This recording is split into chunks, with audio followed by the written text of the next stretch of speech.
Достатъчно българи ни насъскват срещу македонците и достатъчно македонци насъскват останалите македонци срещу българите. Аз мисля да направя нещо малко по-различно. Мисля да построя мост към Република Северна Македония, правейки подкаста с най-популярното дуо там, а именно Два Бона.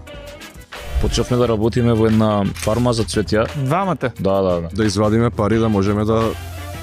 Работили сте в фабрика за цветя. Да. С каква музика ви е израсна? Кои бяха вашите идоли, ролеви модели? Четврти клас почнав да слушам рап. Snoop Dogg, Tupac, таа генерација, искочил Eminem, искочил 50. Слушав и бугарски рап. Това е много интересно. Живееме у време каде што јазикот не е бариера за музика. Кой в България слушаше? Па го слушав.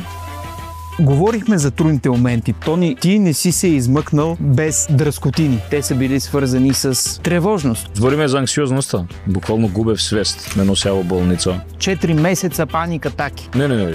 10 години. Значи от ден ги имав по 10-12. Ужас, човек. А кое беше отключващото събитие? Може би...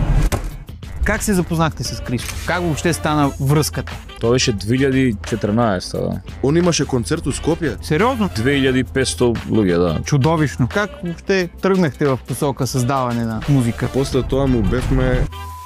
Најтрудниот момент у животот ми беше кога прв пат помислив дека ќе се откажам од музика. Тони беше ли наблизко? Беше. Да, он сакаше да иде во Германија. Да. Све ово што сме граделе му и кому 7 години, викам, ти ќе ги оставиш, ќе отидеш во Германија, викам. Зашто некој кажал